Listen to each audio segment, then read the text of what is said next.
नमस्कार, मेरा नाम ज्ञानेश्वर है और आपने देखना शुरू किया है लाइव सटीज। मेरे साथ रोज की तरह दिल्ली से जुड़ रहे हैं देश के जाने माने सीनियर जर्नलिस्ट अजीत द्विवेदी जी। अजीत जी, दिल्ली की लपटें पटना पहुंच गई।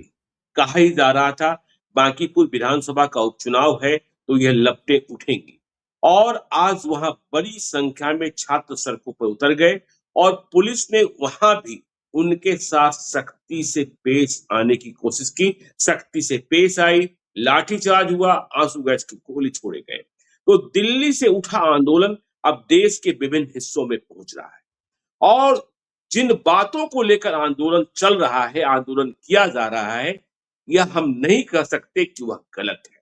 किसी को भी नैतिक साहस नहीं होगा यह कहने का कि छात्र जो कह रहे हैं वह गलत है।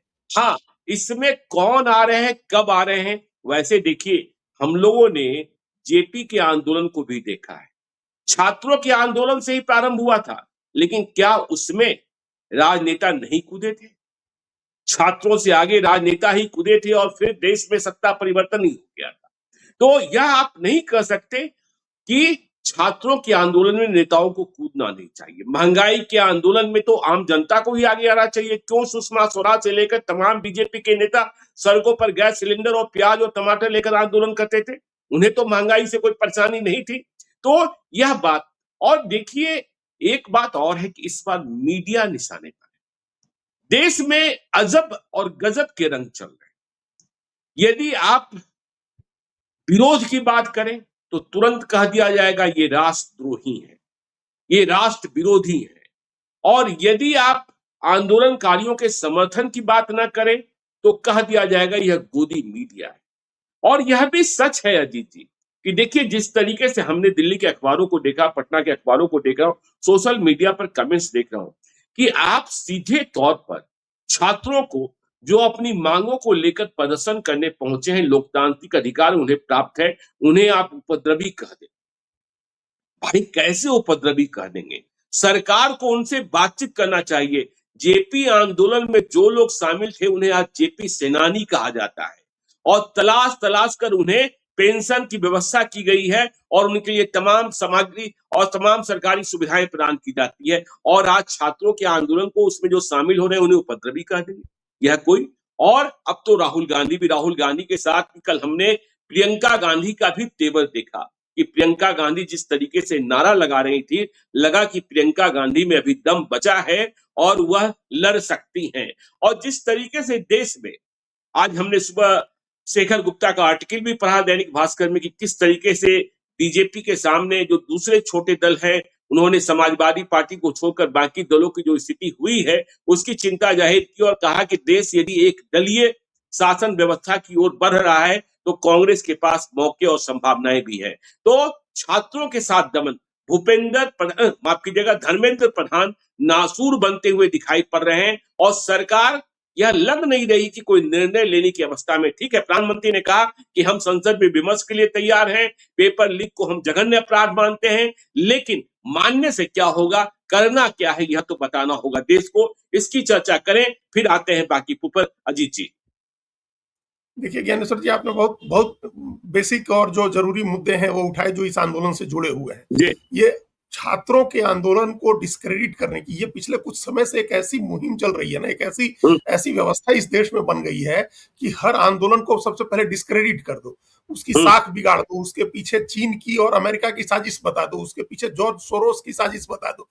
हर आंदोलन साजिश नहीं होता है, या कोई भी आंदोलन अभी उसमें हो सकता है कि कुछ लोगों के वेस्टेड इंटरेस्ट हो जिसकी वजह से वो लोग शामिल होते हो, लेकिन आप किसी भी आंदोलन को उसके इंटेंट से जज करेंगे, उसकी मंशा क्या है, किन मुद्दों को लेकर के वो आंदोलन हो रहा है। अगर कोई साजिश है, जैसे हमने देखा एक बड़े राष्ट्रीय चैनल ने जिसने अन्ना हजारे के मूवमेंट को भी बहुत बड़ा मूवमेंट बनाया था, अभी सत्ता के साथ चलते हैं, उन्होंने वो इसे इसमें लगे हुए थे कि ये अभिजीत दीप के जो है ये अमेरिका से प्लांट किए गए हैं, अमेरिका से आए हैं और ये अमेरिका की साजिश है। तो लोग अमेरिका की साजिश खोज रहे हैं। भाई, अभिजीत दीपके ने या अमेरिका ने नीट का पेपर लीक करा दिया था 3 मई को। पहले तो पेपर लीक हुआ ना, पहले पेपर लीक हुआ, 3 मई को परीक्षा हुई है जेई नीट यूजी की 2026 की, और 7 मई को पेपर लीक होने की खबर आई। 12 मई को सरकार ने परीक्षा रद्द कर दी और 21 जून को दोबारा परीक्षा हुई। तो ये सब अमेरिका कर रहा था, ये तो आप अपनी बिल्कुल आप पहले तो आप अक्षम साबित हुए, निकम्मे साबित हुए, आप एग्जाम ठीक से नहीं कर सके, जिसकी वजह से लाखों परिवारों को ऐसी पीड़ा, ऐसी तकलीफ झेलनी पड़ी जिसकी मिसाल नहीं।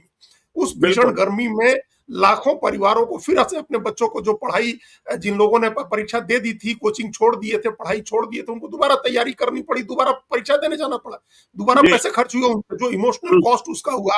आप खाली कॉस्ट कैलकुलेट करते हैं, जो पैसे जो ट्रेवल में, ठहरने में, खाने में, कोचिंग में जो इमोशनल कॉस्ट है, उसको कौन उसको कैलकुलेट करेगा? जो बिल्कुल दबाव उन बच्चों पर हुआ, 17 साल, 18 साल के, 19 साल के बच्चों के ऊपर, तो ये थोड़े अमेरिका ने कर दिया था। हम्म, ये तो आपने किया जिसके विरोध में ये आंदोलन हुआ। हर बार ऐसी होता है, किसानों का आंदोलन, 3 केंद्रीय कृषि कानून जो बने थे, ये अमेरिका ने तो बनवाए नहीं थे, ये तो भारत सरकार ने बनवाया था और जी जोर जबरदस्ती सदन से पास कराया था। तो किसान उसके हम्म, विरोध में बैठे, तो वो साजिश अमेरिका की या कनाडा की या किसी और की कैसे हो जाएगी? तो हम्म, ये सब बड़ी बेहूदगी आजकल ये हो रही है ज्ञानेश्वर जी, कि किसी भी प्रतिरोध को, असहमति की आवाज को साजिश बता दे। तो वो बिल्कुल यहाँ भी कोशिश हुई है। और एकदम हम्म, शर्म नहीं आ रही है लोगों को कि 17 साल, 18 साल, 20 साल का बच्चा जिसकी पूरी जिंदगी पड़ी हुई है, उसके हित के लिए, उसके हक के लिए आंदोलन हो रहा है। छोटे-छोटे बच्चे बिना खाए वहां बैठे हुए हैं, 16 साल, 18 साल के बच्चे ज्ञानेश्वर जी, हम्म, और ये साजिश की बात लोग कर रहे हैं। मतलब शर्म नाम की कोई चीज नहीं है। तो खैर, तो ये आंदोलन, अब हम लोग वहां जाएं जहां जहां से बात आपने शुरू की, कि बिहार जी में इसकी लपटें बिहार में पहुंच गई हैं। और देखिए, बिल्कुल बिहार में छात्र काफी समय से आंदोलित हैं ज्ञानेश्वर जी। हम्म, और वो जो बीपीएससी की परीक्षा को लेकर के आंदोलित हुए थे, दूसरी और कई परीक्षाओं को, शिक्षक भर्ती को लेकर के, ये तमाम तरह की परीक्षाओं को, भर्ती को लेकर के और दाखिले को, एडमिशन को लेकर के जो परीक्षाएं होती हैं, वहां छात्र काफी दिन से आंदोलित थे। और जी इसका एक आंदोलन बड़ा हुआ था, जिसमें प्रशांत किशोर गिरफ्तार हुए थे, हम लोग बार बार उसकी हिरासत में लिया गया था, वो धरने पर बैठे थे गांधी मैदान, हम लोग बार बार इसकी चर्चा करते हैं।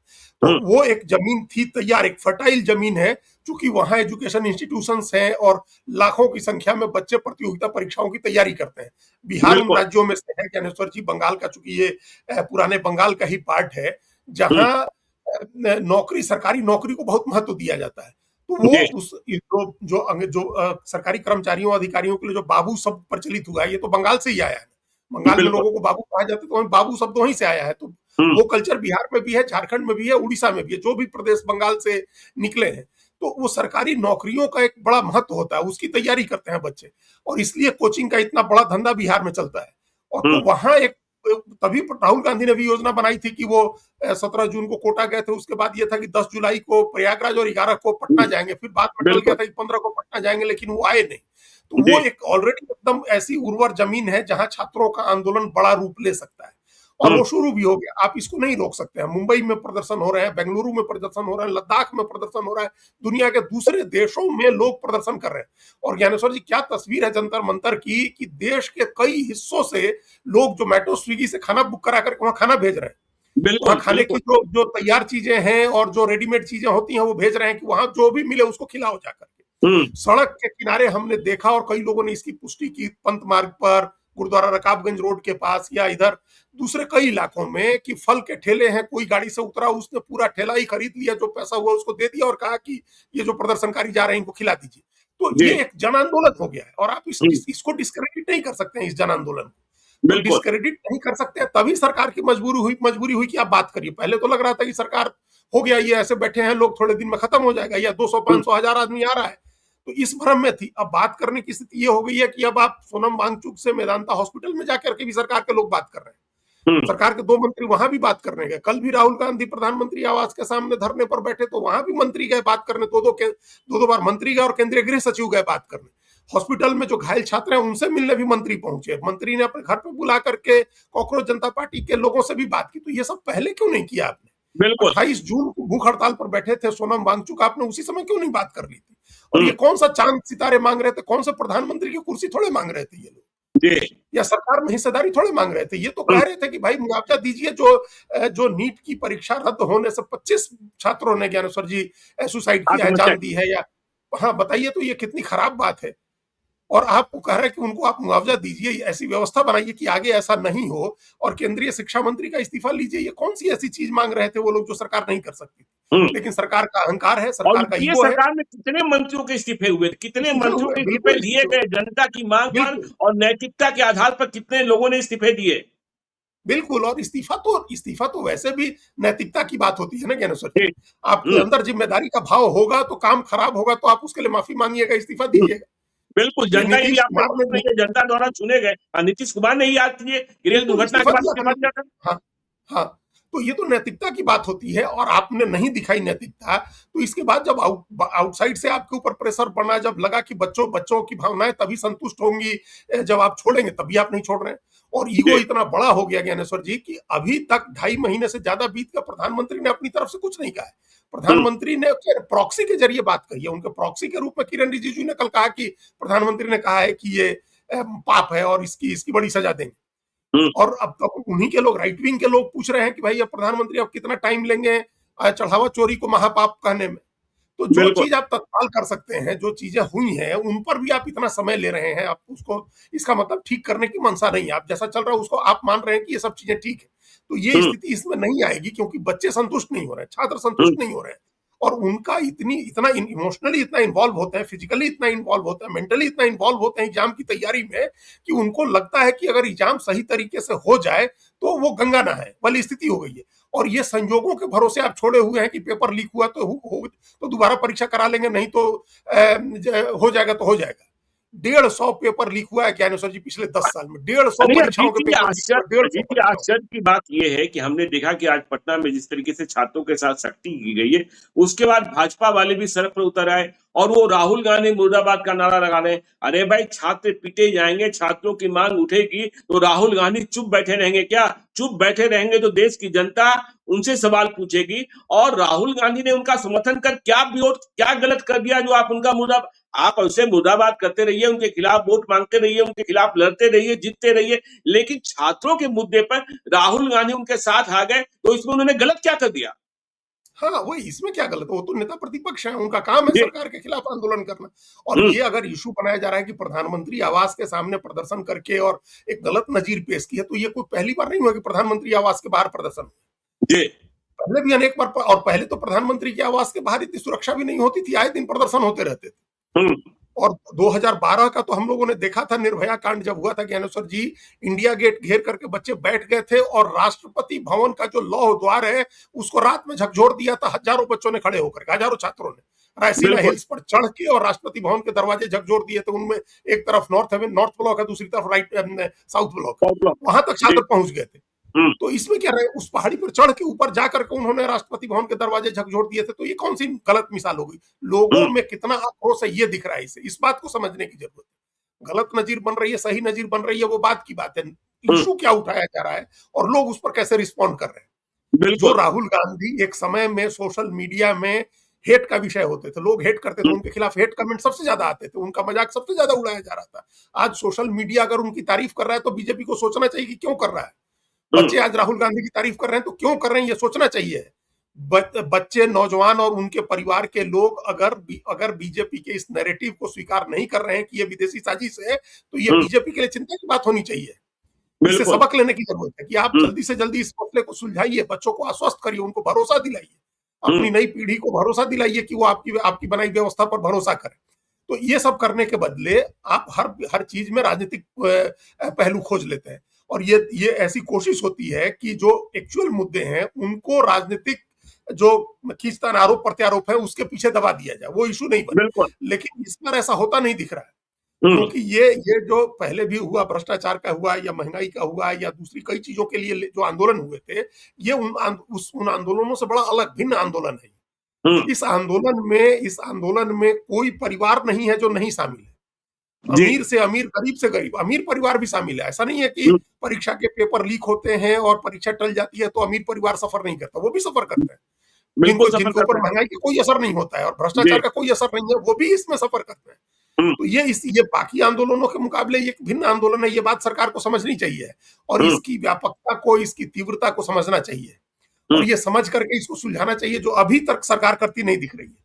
हम्म, अब क्या बीजेपी को लग रहा है कि राहुल गांधी आ गए हैं तो अब राहुल गांधी को डिस्क्रेडिट करते हैं? जब ये सारे उपाय हो गए, जब इसमें चीन का एंगल भी खोज लिया गया, सोनम वांगचुक को लोग चीन का एजेंट बताते हैं, बताइए अब इससे हम्म, बड़ी देशभक्ति की बात क्या हो सकती है कि कोई व्यक्ति लद्दाख और लेह से आकर के यहाँ बच्चों के लिए आंदोलन कर रहा है, भूख हड़ताल कर रहा है, 22-24 दिन से भूख हड़ताल पर बैठा है। और कल, जब तक वह नरेंद्र मोदी की तारीफ कर रहे थे तब वो चीन के एजेंट नहीं हाँ, थे, नहीं तब वो हाँ, चीन के तब नहीं, एजेंट नहीं थे। हाँ, नहीं तब नहीं थे, जब वो एकदम सपोर्ट समर्थक थे भारतीय जनता पार्टी के भी और नरेंद्र मोदी के भी, तो वो हम्म, चीन के एजेंट नहीं थे। और चीन का बिल्कुल एजेंट होना क्या बात होती है? इस भारत सरकार बिजनेस करती है चीन के साथ, और जी हम लोग एक तरह से चीन के आर्थिक गुलाम बनते जा रहे हैं। पिछले 10, 12, 15 साल में बन गए हैं ज्ञानेश्वर जी हम लोग। 10 लाख करोड़ रुपए का व्यापार घाटा है हमारा चीन के साथ। हम जितने हम्म, का सामान उसको देते हैं, उससे 10 लाख करोड़ ज्यादा का सामान हम लोग उससे लेते हैं। दस बिल्कुल लाख करोड़ सोचिए कितनी बड़ी रकम होती है। हम लोग ये आप इतना बड़ा ट्रेड डेफिसिट कभी नहीं हुआ था, मतलब जी सब देश का मिला ले तभी इतना डेफिसिट हो सकता है कि नहीं हो जितना अकेले चीन के साथ हम लोग कर रहे हम्म। हैं। इतना व्यापार घटा है तो ये तो सरकार ही कर रही है। अब और इस दूसरा आदमी आंदोलन चीन का एजेंट होगा। और इस आंदोलन में आपने देखा होगा अजीत जी की देखिए मीडिया भी निशाने पर है। और हमने प्रारंभ में ही कहा कि मीडिया अब देखिए कहाँ कैसे खड़ा हो गया। आपने कहा ना कि एक बड़ा मीडिया संस्थान जो अन्ना आंदोलन को खड़ा कर रहा था, वह अभी के इस आंदोलन को विदेश पोषित बताने में साबित करने में लगा है। अब इसका परिणाम ये हो रहा है कि ग्राउंड जीरो पर वे पत्रकार जिन्हें ड्यूटी लगाई जाती है, वे थोड़े चैनल चला रहे होते हैं, वे कोप भाजन के शिकार हो रहे हैं। एक पक्ष जो आंदोलन कर रहा है वह उन्हें गोदी मीडिया कह देता है, और दूसरा पक्ष जो बैठकर टीवी स्टूडियो में चैनल्स में चिल्लाने वाले हैं, वह कहते हैं ये राष्ट्र विरोधी हैं, जो सरकार के खिलाफ बोलेगा। यह भी एक बहुत गंभीर संकेत है, और यह लोकतंत्र में उठ रहे आंदोलन को भयानक दिशा दे सकता है। जी बिल्कुल ज्ञानेश्वर जी, और ये बड़ी चिंता की बात है। हमारी तो अपील होगी तमाम जो लोग बैठे हुए आंदोलन कर रहे हैं, चाहे जंतर मंतर पर कर रहे हैं या बिहार में कहीं कर रहे हैं, मुंबई में कर रहे हैं, ये इस जो आपने कही इस बात को समझने की जरूरत है कि जो पत्रकार वहां गया है, हो सकता है वो सहानुभूति रखता हो सकता बिल्कुल है वो जो छात्रों के आंदोलनकारियों के कौज से सहानुभूति रखता हो, लेकिन हम्म, उसकी मजबूरी होती है चैनल की तरफ से एक लाइन तय होती है जिसके हिसाब से उसको काम करना होता है। हम्म, तो उसके ऊपर हमला करना या उसको निशाना बनाना, उसको अपमानित करना आंदोलन को समर्थन नहीं करेगा, आंदोलन के लिए अच्छा नहीं होगा ये। बिल्कुल इस बात का ध्यान रखना चाहिए हर व्यक्ति को। उनके देखिए कोई भी आंदोलन, जैसे अभी तो मीडिया का मान लीजिए इसको हम कहें कि 60% समर्थन तो अभी भी मिल ही रहा है। जो हम्म, फ्री मीडिया है, जो इंडिपेंडेंट मीडिया है, वो तो इसको समर्थन कर ही रहा है। और जी ज्यादातर चैनल्स की भी मजबूरी हो गई है कि चूंकि ये कितना बड़ा इवेंट है कि वो दिखाएंगे इसको, हम्म। वो नहीं दिखाना बंद नहीं कर सकते हैं, उनको दिखाना है। वो उसमें जो टिल्ट जो देना चाहते हो, लेकिन वो दिखाना होता है। तो लेकिन जब आंदोलन तभी उपद्रवी कह सफल देते हैं होता ना, है। उपद्रवी कह देते हैं तो इनका गुस्सा भड़क ये जाता है। बिल्कुल। हाँ, और उपद्रवी कहना भी नहीं चाहिए इस तरीके से। नहीं, बिल्कुल ही नहीं कहना चाहिए, तो बहुत ही बिल्कुल खराब है, बहुत गलत है। ऐसी तो हेडिंग लगा दी थी अखबारों ने, और चैनल वाले उपद्रवी लिख रहे हैं। उपद्रवी का जी आइडिया ही नहीं, उपद्रवी क्या होता है, उपद्रव कैसा हम्म, होता है। लोगों ने बिल्कुल उपद्रव उपद्रव देखे नहीं है लगता है इन लोगों ने। फिर जो हम्म, उपद्रव करने वाले, जो असली उपद्रव करते हैं, उनको क्या लिखेंगे, क्या कहेंगे। तो ये किसी चीज को लेकर के एकदम एक्सट्रीम पर चले जाना, इस बात को लेकर के, और ये एकदम पूरा नैरेटिव ये क्रिएट करना जैसे वो सारे लोग वहां जुटे हुए हैं तोड़फोड़ करने के लिए और सरकार पुलिस पर हमला करने के लिए या सरकार का विरोध करने के लिए। ये नहीं है मकसद उनका। वो अपने बिल्कुल हक की लड़ाई लड़ रहे हैं। वो सिर्फ ये कह रहे हैं कि आप शिक्षा और परीक्षा की व्यवस्था को ठीक करिए। तो इसमें क्या गलत बात है? ये तो ठीक करना ही चाहिए सरकार को, और ये बेसिक चीज है ज्ञानेश्वर जी। और आज जी हमने 2-3 रिपोर्ट्स देखी हैं, कभी उस पर हम लोग बाद में हम लोग डिटेल चर्चा करेंगे। कई शिक्षा का बजट ज्ञानेश्वर जी पिछले 12 साल में आधा रह गया है। हम्म, जीडीपी में जितना शिक्षा का बजट होता था, लगभग 4%, 4.5%, 4 पॉइंट कुछ परसेंट, 6% के जी करीब होता था, 4.6% जीडीपी हम्म, का। और आज वो 2.5 पर आ गया है। बिल्कुल शिक्षा का बजट बिल्कुल आधा हो गया है। इसके लिए किसको हम्म, दोष दीजिएगा? इसके लिए इसमें कोई साजिश है क्या कि शिक्षा का बजट आधा हो गया है? हम्म, और अंडर ग्रेजुएट कोर्स में दाखिला लेने वालों की संख्या लगातार कम हो रही है, आबादी बढ़ने के बावजूद। उस वर्ग की, उस एज ग्रुप की जो उस पढ़ाई के दायरे में आता है, इनरोलमेंट घट रहा है यूजी का। ये भी आज ही रिपोर्ट है, अंडर ग्रेजुएट में इनरोलमेंट घट रहा है। तो ये भी कोई साजिश है? तो शिक्षा की पूरी व्यवस्था को लेकर के सवाल उठ रहे हैं, और इसको गंभीरता से इसको एड्रेस करना चाहिए। नहीं तो आगे आने वाली कई पीढ़ियां ऐसी खराब हो जाएंगी कि विकसित भारत बनाने का सपना अधूरा ही रह जाएगा। इस बात को भी समझने की जरूरत है। अजीत जी देखिए, मुझे पटना के एक बड़े स्कूल संचालक से बात हो रही थी, बहुत बड़े स्कूल के संचालक, और उन्होंने कहा कि देखिए ज्ञानेश्वर जी, बिहार में जिस तरीके से स्कूल खुल रहे हैं, उन्हें बच्चे नहीं मिल रहे हैं। क्यों नहीं मिल रहे? और देखिए, जो हम यहीं से आते हैं, बिहार पर भी आते हैं, क्यों हम बिहार को बार-बार बुरों का प्रदेश कहते हैं? उन्होंने कहा कि देखिए, टियर 2, टियर 3 वाले जो टाउन हैं, वहाँ कुछ अच्छे स्कूल खुलेंगे, तो उन्हें बच्चे ज़रूर मिल जाएँगे। लेकिन बच्चे पटना के डीपीएस को, नॉटर डेम को, सेंट माइकल को, सेंट जेवियर को, डॉन बॉस्को को, माउंट कार्मेल को कम नहीं होंगे। लेकिन हमारी चिंता की बात ये है कि हमारे यहाँ पढ़ने वाले बच्चे, जिन बड़े स्कूलों का हमने नाम लिया, उनमें से 97 बच्चे ऐसे हैं जो पटना और बिहार में नहीं रहते हैं, 100 में से 97। तो फिर बढ़िया, हमें उनके बच्चे नहीं आ रहे हैं, तो हमको बच्चे इसलिए कम नहीं होंगे कि उतना नव धनाढ्य वर्ग आगे आ जा रहा है। आगे आ तो जाता है। जब रिटर्न कस्टमर मेरे पास नहीं आया तो बिजनेस का बुरा काल इसको मानिए कि जब बच्चों के बच्चों नहीं आए, बच्चे नहीं आए, जिन्हें हमने पढ़ाया वह बिहार छोड़कर चले गए, तो हम लोग जो बार बार कहते हैं बूढ़ों का परहेज, तो ये बड़ा संकट है। आप कह रहे हैं ना कि अंडर ग्रेजुएट की संख्या कम होती जा रही है, कहाँ बिहार के कॉलेजों में चलिए ना, दाखिले का संकट है। दाखिला, लोग दाखिला नहीं लेना चाहते क्योंकि पता है उन्हें पढ़ाई नहीं होती है, क्योंकि पता है उन्हें पढ़ाई नहीं होती है। तो खैर इस पर तो विस्तार से चर्चा करेंगे। यहीं से हम लोग बांकीपुर पर चलते हैं। प्रशांत किशोर भी अब अपने भाषण में कह रहे थे कि जो बांकीपुर के मुद्दे थे वे मुद्दे तो हैं ही, लेकिन अब दिल्ली में जो कुछ हुआ है, अब तो वह बिहार की भी बात करेंगे, पटना की भी बात करेंगे, उसका बदला भी 30 तारीख को बोर्ड से लीजिए। यदि आपको अपने बच्चे प्यारे हैं, यदि परीक्षाएं प्यारी हैं और यदि सरकारी नौकरी चाहते हैं, रोजगार का अवसर चाहते हैं, तो बदला लीजिए। बिल्कुल। और ये देखिए इसकी टाइमिंग हो गई है, उनके अनुकूल हो गई है। इसका जी, जो इसकी टाइमिंग है उनको सूट करने गई, उनके अनुकूल हो गई, उसी समय ये सारा घटनाक्रम हुआ है। हम्म, और जो आज का समय तो सोशल मीडिया का है। मान लीजिए मेन स्ट्रीम मीडिया नहीं दिखाएगा, अखबार नहीं छापेंगे, तो हर व्यक्ति मोबाइल में देख रहा है कि जंतर मंतर पर क्या हुआ है। और हम्म, उसके बाद जिस तरह की कहानियां आ रही हैं, पुलिस की बर्बरता की कहानियां आ रही हैं, शादी वर्दी में पुलिस के लोग गुंडों को लेकर के जो घूम रहे थे और लाठियां चलवाई हैं, लड़कियों के साथ जिस तरह की बदतमीजी हुई है, जिस तरह का व्यवहार हुआ है, हम्म, ये तमाम चीजें देख रहे हैं। किसी का खून खौलेगा ज्ञानेश्वर जी देख करके, क्योंकि बिल्कुल। और बिहार में तो खास तौर से जहां के बच्चे सबसे ज्यादा संख्या में बाहर नौकरी करने गए हैं, पढ़ाई करने गए हैं, हम्म, तो अगर उनके बच्चे जो पढ़ाई करने गए हैं, कुछ काम करके परीक्षा प्रतियोगिता परीक्षाओं की तैयारी कर रहे हैं, उनके लिए तो हार्ट ब्रेकिंग है ये सारी तस्वीरें, सारे वीडियोज। तो वो तो हम्म, अपने को कनेक्ट करेंगे ही इससे। और ये जो लोग खोज रहे हैं, वहां के स्टेक होल्डर्स नहीं है, कम है जो बच्चे हैं, बच्चे नहीं है वहां, लेकिन हम्म, ऐसे लोग हैं जिनको लग रहा है कि भविष्य में उनके बच्चों के लिए ये समस्या हो सकती है, वो पहुंच रहे हैं जंतर मंतर। बिल्कुल। जिनको लग रहा है कि उनके बच्चे का भविष्य, जिनके 10 साल, 5 साल, 8 साल के बच्चे हैं, 12 साल के, उनको लगता है कि 5 साल के बाद जब उनका बच्चा जाएगा तो उसको ये स्थिति फेस करनी हो सकती है। तो हम्म, बिहार में तो ऐसे सबसे ज्यादा लोग हैं। जी, बिहार में तो सबसे ज्यादा जेनजी भी सबसे ज्यादा है, और जो हम्म, 35 साल से उम्र की आबादी वाले लोग हैं वो भी सबसे ज्यादा है। किसी भी दूसरे प्रदेश के मुकाबले बिहार में ज्यादा है। हम्म, ये एक हम लोग का डिविडेंड जो है डेमोग्राफी का, वो एक बिहार के पास है। तभी सारे देश में हम लोग मजदूर सप्लाई कर रहे हैं। तो उनके बच्चों को, वहां के लोगों को तो ज्यादा ये चीज कनेक्ट कर रही है। तो इसलिए प्रशांत किशोर को एक मौका मिल गया, टाइमिंग ऐसी हो गई, उनको मौका मिल गया कि वो इस बात का इशू बनाए। और इसका हम्म, क्या जवाब दें? इस हाँ, इसका वहां क्या तो जवाब? ये नहीं कर सकता, हाँ, वहां जी, ये तो नहीं कर सकता ना जाकर के कि ये बच्चे आतंकवादी हैं या हम्म, अमेरिका की साजिश का शिकार हो रहा। अमेरिका की साजिश या चीन की साजिश में तो मान लीजिए होगी भी, तो कोई बड़ा दूसरा आदमी होगा ना जो ऊपर होगा, जो दिखाई नहीं दे रहा है। हम्म, ये बच्चे जो वहां पहुंच रहे हैं, ये तो नहीं है ना उस साजिश में। उनको तो अमेरिका बिल्कुल। चीन ने अप्रोच नहीं किया होगा, हम्म, वो तो अपने कंसर्न से पहुंचे हुए हैं। तो ये बहुत डैमेजिंग होगा बीजेपी के लिए। वहां बांकीपुर का चुनाव है, और आप एक तरह से समझिए कि ये चुनाव का अभी 2 दिन 4 दिन में ये बड़ा मुद्दा बन जाएगा वहां के चुनाव। अब जी, तो अपोजिशन के बड़े नेता जो हैं वो है नहीं वहां, या उनके पास ऐसे लोग नहीं है तेजस्वी यादव के पास। जिस तरह से मनोज झा घूमे यहाँ, मनोज झा जंतर मंतर से लेकर के और कल राहुल गांधी के प्रदर्शन में शामिल हुए, और वो जिस तरह से आर्टिकुलेट कर रहे हैं चीजों को, उनको जिस तरह से दिखाया जा रहा है चैनल्स पर, उनका तो इस्तेमाल नहीं कर रहे हैं। नहीं तो एजुकेशन का बड़ा एजुकेटर है, वो प्रोफेसर दिल्ली यूनिवर्सिटी के हैं, वो तो जाकर के बड़ा इशू बनाते हैं वहां बिहार में। हम्म, लेकिन आज बिल्कुल। आरजेडी को करना नहीं है, तो हम्म, आरजेडी नहीं कर रही है, तो प्रशांत किशोर करेंगे, क्योंकि जी, प्रशांत किशोर इस मामले में शिक्षा को चुनाव का मुद्दा बनाने में सबसे पहला नाम हम प्रशांत किशोर का रखते हैं। इसके हम्म, पहले शिक्षा कभी चुनाव का मुद्दा नहीं होता था, शिक्षा कभी राजनीति में मुद्दा लोग नहीं बनाते थे। शिक्षा को कोई बात ही नहीं होती थी। कोई स्कूल खोलने का जो पूछते हैं प्रशांत किशोर, कि लोग से पूछते हैं ना कि भाई आपने क्या स्कूल और अस्पताल बनाने के नाम पर वोट दिया है, तो सब हम्म, आदमी चुप हो जाता है, चूंकि उस नाम पर तो आप वोट ही नहीं देते थे, आप तो वोट देते हैं बिल्कुल, दूसरे इशू पर।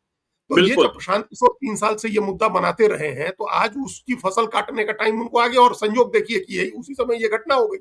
हम्म, तो अब ये जो शिक्षा से जुड़े जितने मामले हैं, जितने भी मामले हैं ज्ञानेश्वर जी, एक तो पेपर लीक का मामला है। पेपर लीक अपनी जगह सबसे बड़ा मामला है। हम उस समय जो पहले जी, कह रहे थे कि 150 पेपर लीक हुए हैं, और इसमें हम्म, 150 परीक्षाओं पर 50 परीक्षाएं तो ज्ञानेश्वर जी ऐसी हैं जिसमें 1-1 लाख से ज्यादा बच्चे शामिल हुए। नीट की बताइए। परीक्षा में, जी, इस बार की परीक्षा में 23 लाख बच्चे थे। 24 हम्म, वाली नीट की परीक्षा में 24 लाख बच्चे थे। और उस समय क्या हुआ था वो हम लोगों ने देखा ना, कैसे सेंटर मैनेज किया गया था गोधरा में, या ये हिसार में और हजारीबाग में, कैसे सेंटर सब हम्म, मैनेज हुए थे। तो पेपर लीक है, सेंटर मैनेज होने का है, परीक्षा उत्तर पुस्तिका के जांच में गड़बड़ी का है, और ये जो गलत सवाल पूछ करके लोगों से पैसे वसूलने का है, परीक्षा का सत्र देर से होने का है, पढ़ाई का सत्र देर से होने का है, कोर्स शुरू हो जाने के बाद किताबें अनुपलब्ध होने की हैं, क्लासरूम नहीं होने का है, शिक्षक अच्छा नहीं होने का है। ये तो शिक्षा से जुड़े अनगिनत मामले हैं। क्योंकि आप लगातार शिक्षा का बजट कम करते जा रहे हैं, पैसा घटाते जा रहे हैं, और उसी रिपोर्ट में, जिस रिपोर्ट में हमने कहा कि शिक्षा का बजट आधा हो गया है, उसी में हमने देखा कि सड़क बनाने का बजट दुगना हो गया, और सड़क बनाने का बजट दुगना हो गया है। और ये उसके बाद है जब ज्यादातर सड़कें अब ठेकेदार को कह दिया जाता है कि आप बैंक से लोन लेकर के बनाइए और हमको भी पैसा दीजिए टोल वसूल करके और आप भी लीजिए, तब बजट दुगना हुआ। तो उसमें ज्यादा कमाई है। इसका मतलब शिक्षा में आपको कोई कमाई नहीं दिख रही है, और आप हर चीज को आप कमाई का साधन मान रहे हैं, आप भविष्य को दांव पर लगाए हुए हैं। तो ये सारे सवाल प्रशांत किशोर के लिए बड़े मौके पर मिल गए कि शिक्षा व्यवस्था की तमाम गड़बड़ियों को वो सामने रखें बाकीपुर के लोगों। और तो ठीक है, बाकीपुर में बाकीपुर के सामने रख रहे हैं, लेकिन अजीत जी आपने वही कह दिया, इसी चर्चा में कह दिया कि विपक्ष के बड़े नेता वहां है नहीं। देखिए, तेजस्वी यादव की बात आपने कर दी, आज भी तेजस्वी यादव नहीं है। विधानसभा का तीसरा दिन, तेजस्वी यादव कहाँ हैं? नॉर्वे से लौटे, नहीं लौटे, यूरोप के किस देश में थे, नहीं थे, मुझे नहीं पता। कल वहां सुधाकर सिंह भी दिखाई पड़े थे, मनोज यादव दिखाई पड़ ही रहे थे, पप्पू यादव भी दिखाई पड़ रहे थे। क्या एक सोचिए, एक हाइपोथेटिकल सोचिए, क्या सोच रहे हैं तेजस्वी यादव? क्या राजनीति छोड़ ही देनी है? क्या किसी चीज से कोई वास्ता नहीं रह गया है? जो लालू यादव ने उन्हें सौंपा, उत्तराधिकारी बनाया, उन उसका भी दायित्व वह निर्वहन अब नहीं करना चाहते हैं? क्या मतलब रह गया है? इतना सब कुछ हो रहा है और वे बिल्कुल बेफिक्र हैं। क्या इसे संन्यास ही मान लेना चाहिए? देखिए, हम तो कहे थे आपको कि लोग पूछ रहे हैं सचमुच कि क्या वो आगे चुनाव नहीं लड़ेंगे, वो छोड़ देंगे, राजनीति नहीं करनी है उनको, लेकिन उनको राजनीति करनी है। वो सिर्फ ये इस भरोसे में बैठे हुए हैं कि क्या है, बीजेपी जब यहाँ कमजोर होगी तो हम ही को मौका मिलेगा ना, या चाहे बीजेपी जेडीयू का संबंध टूट जाएगा, कभी तो जेडीयू हमारे साथ आ जाएगी, कभी जेडीयू के साथ तालमेल करके लड़ लेंगे तो हम ऐसे सत्ता में आ जाएंगे, जीत जाएंगे, या अगर ऐसे लोग हरा देंगे तंग आकर के, 20 साल हो गए हैं तो हम ही को चुनेंगे। मतलब वो इस भरोसे में बैठे हुए हैं कि बाई डिफॉल्ट हम डिफॉल्ट चॉइस हैं बिहार की जनता की, अगर इनको हराएगी तो हम बाई डिफॉल्ट सत्ता में आएंगे, हम कुछ करें या ना करें। ये उनको किसी ने समझाया होगा, निश्चित रूप से विद्वान व्यक्ति ने उनको समझाया होगा कि आपको क्या जरूरत है इतनी मेहनत करने की, आप घर बैठे बनिएगा, जब बनना होगा तो ये लोग हारेंगे तो आप ही बनिएगा ना, कौन बनेगा? प्रशांत किशोर तो ब्राह्मण है, प्रशांत किशोर को कौन पूछ रहा है? तो ये चीजें उनके दिमाग में बैठाई हुई है। लोग, कई देशों का, कई राज्यों की मिसाल है जहां 2% ब्राह्मण है और ब्राह्मण मुख्यमंत्री हो गया। नीतीश कुमार भी 3% 4% आबादी वाले जाति के नेता हैं और 20 साल मुख्यमंत्री रहे हैं। तो ये आबादी की मात्रा मत गिनिए कि 3% ब्राह्मण है, 3.5% ब्राह्मण है और उसकी वजह से वो नहीं बन सकते हैं। और अजीत जी, बांकीपुर का जो उपचुनाव है, जो संभावित नतीजे है, यदि बहुत खराब हुआ तो प्रशांत किशोर दूसरे नंबर पर होंगे, तीसरे नंबर पर जाते हुए दिखाई नहीं पड़ रहे हैं, तो दूसरे नंबर पर होंगे। और कांग्रेस पार्टी से आपके रिश्ते किस तरीके के रह गए हैं? तो कांग्रेस पार्टी क्यों सोचती रही कि भाई अब तेजस्वी से या राजद से रिश्ता दूर कर लेना चाहिए? क्योंकि कांग्रेस पार्टी ने मान लिया कि यादव और मुसलमान के अलावा इनके पास कुछ बचा ही नहीं है, और यदि हम अलग हो जाएं तो मुसलमान भी हमारे साथ आ जाएंगे। तो बिहार में मजबूत विपक्ष तो तब हो सकता है जब एनडीए के वोट बैंक में सेंधमारी हो, और प्रशांत किशोर एनडीए के वोट बैंक में सेंधमारी करते हुए दिखाई पड़ रहे हैं। देखिए, यदि मुसलमान आ रहे हैं, यादव टूट रहे हैं, और उनकी ताकत ये है कि उनके साथ ब्राह्मण, राजपूत, भूमियार, गैर कायस्थ सबन, तो फिर तो तेजस्वी यादव की राजनीति ही समाप्त हो जाएगी। बिल्कुल समाप्त हो जाएगी। वही हम कह रहे थे कि इस नंबर गेम में मत रहिए कि 3-3.5% आबादी है भूमिहार की, या 3% भूमिहार है, 3% 3.5% ब्राह्मण है, तो ये 6-6.5% की आबादी ये लोग क्या कर लेंगे? इस भ्रम में मत नहीं रहना चाहिए। अगर कांग्रेस कोई पॉलिटिक्स ऐसी करती है, प्रशांत किशोर जो रिपल वहां जो पैदा कर रहे हैं, जो माहौल बना रहे हैं, जो इफेक्ट वहां होगा उसका, उसके नतीजे का, उसका आकलन करने की जरूरत है ज्ञानेश्वर जी। कांग्रेस पार्टी एकदम इस समय 2 वोट को लेकर के पूरी तरह से भरोसे में है कि मुसलमान और दलित उसके साथ आएगा, और कांग्रेस का पुराना समीकरण ब्राह्मण, मुसलमान और दलित का रहा है। अगर एक मजबूत ब्राह्मण लीडर उसको मिल जाता है, ब्राह्मण और भूमिहार, जिसको बिहार में अगर प्रशांत किशोर को नेता मान लेते हैं और उनको साथ ले अगर कांग्रेस पार्टी उनके साथ जुड़ जाए, तो स्वाभाविक रूप से मुसलमान और दलित दोनों का वोट जुड़ जाएगा उनके साथ, और फिर भारतीय जनता पार्टी का ऑल्टरनेटिव प्रशांत किशोर प्लस कांग्रेस हो जाएगी। आरजेडी कहां चली जाएगी पता नहीं चलेगा। आरजेडी के अपने जो यादव का वोट है वो भी आधा टूट करके पता चला बीजेपी में चला गया, और बाकी इधर उधर हो गया, वो बचेगा नहीं उनका मामला। ये जिस भरोसे में हमेशा के लिए, हमेशा की गारंटी नहीं होती, किसी के वोट की हमेशा की गारंटी नहीं होती। तो ये उनको समझना होगा। इस राजनीति में देखिए मुसलमान भी तो अब फेडअप हुआ होगा ना कि भाई इतने दिन से हम आरजेडी को वोट दे रहे हैं तो कहाँ ये लोग हरा पा रहे हैं। पहले तो जेडीयू थी, नीतीश कुमार थे, तो तब भी एक संतोष था कि नीतीश कुमार है तो सब आदमी सुरक्षित है, कोई भेदभाव नहीं होगा। अब तो डायरेक्टली बीजेपी की सरकार है, तो ये अब उनकी चिंता बढ़ेगी कि भाई हम तो आरजेडी को लगातार वोट देते रहे, नहीं हरा पाए, या क्या पता प्रशांत किशोर प्लस कांग्रेस का कोई कॉम्बिनेशन हो तो हरा दे, मुसलमान दलित साथ जुट जाए उसके। तो ये एक बड़ी तस्वीर निकलेगी इस चुनाव के बाद। हम लोग पिछले चुनाव में भी ज्ञानेश्वर जी कह रहे थे, और प्रशांत किशोर वहां एक आइडियलिस्ट व्यक्ति है, लेकिन राजनीति में आइडियलिज्म की कोई जगह नहीं होती है। कोई आदर्श मतलब सिद्धांत की जरूरत होती है, विचार की जरूरत होती है, लेकिन जिन आदर्शों की बात आप करते हैं वो आदर्श नहीं चलते हैं राजनीति में। महात्मा गांधी वाले आदर्श करके तो आप राजनीति कर ही नहीं सकते ना बिहार में। वो तो कहते थे, वो तो सबसे बड़ा पाप मानते थे सिद्धांतहीन राजनीति को, तो कौन आज सिद्धांत के साथ राजनीति कर रहा है? तो वो आदर्श नहीं चलेगा। अगर उस समय छोड़ दिया हो तो उस समय प्रशांत किशोर ने ये बात मान ली होती कि हम ब्राह्मण की पॉलिटिक्स करते हैं, जिन 20 कॉन्स्टिट्यूएंसी में ब्राह्मण वोट निर्णायक है उसकी राजनीति करते हैं, टारगेटेड लड़ाई लड़ते हैं, वहां ब्राह्मण लड़ाते हैं, तो हो सकता है 5, 7, 10 विधायक होते उनके और उनको वोट परसेंटेज भी ज्यादा होता। अपने आइडियलिज्म में वो रह गए कि हम जाति की राजनीति नहीं करेंगे। आज बिना उनके किए अगर उनकी जाति उनके साथ खड़ी है, अगर गैर सवर्ण उनके पीछे खड़ा, वो कह नहीं रहे कि हमारे पीछे खड़े हुई है, वो अभी भी उसी आइडियलिज्म की राजनीति कर रहे हैं। लेकिन अगर एक विकल्प की तलाश में ब्राह्मण भूमिहार उनके साथ, कुछ राजपूत भी उनके साथ जाता है, सिर्फ ब्राह्मण भूमिहार भी जाता है, तो वो एक बड़े कास्ट के लीडर के तौर पर इमर्ज करेंगे। फिर कांग्रेस की नजर रहेगी उनके ऊपर, और तब बिहार की पूरी राजनीति बदल जाएगी। बिल्कुल, ये राजनीति बदलने वाला चुनाव है बांकीपुर का चुनाव कोई एक कॉन्स्टिट्यूएंसी का चुनाव नहीं है। हम लोग बार बार कह रहे हैं, उसका दायरा बहुत व्यापक है, उसके दायरे में पूरा बिहार है। पूरे बिहार के लोग और बहुत सारे लोग बांकीपुर में ज्ञानेश्वर जी इसलिए रहते हैं ताकि अपने बच्चों को अच्छी शिक्षा दे सकें, अपने बच्चों और अपने परिवार को का जीवन स्तर बेहतर कर सकें, इसके लिए लोग वहां रहते हैं। उनको उनके ऊपर दिल्ली के जंतर मंतर के आंदोलन का भी असर होगा, पटना में जो आंदोलन हो रहा है उसका भी असर होगा, और प्रशांत किशोर की अपील का भी असर होगा। इसलिए बीजेपी को भी बड़ा सावधानी से ये चुनाव लड़ना होगा। और आरजेडी को तो वो तो खड़े होकर के तमाशा देख रही है, ऐसा ना हो कि खड़े होकर के तमाशा ही देखते रह जाए। ऐसा ना हो कि खड़े होकर तमाशा ही देखते रह जाए। बांकीपुर का चुनाव जो है बिहार की राजनीति को बदलेगा, और देश में जो कुछ हो रहा है वह बड़ा है और सरकार ठीक से उसे हैंडल नहीं कर पा रही है। तो आगे भी चर्चा जारी रखेंगे, आप देखते रहिए लाइव सीरीज को। यदि अब तक आपने हमारे यूट्यूब चैनल लाइव सीरीज को सब्सक्राइब नहीं किया है जरूर कर लीजिएगा, और इस वीडियो को आप फेसबुक पेज के माध्यम से पेज को लाइक कीजिएगा, हैंडल एक्स पर भी हमें फॉलो कीजिए। धन्यवाद।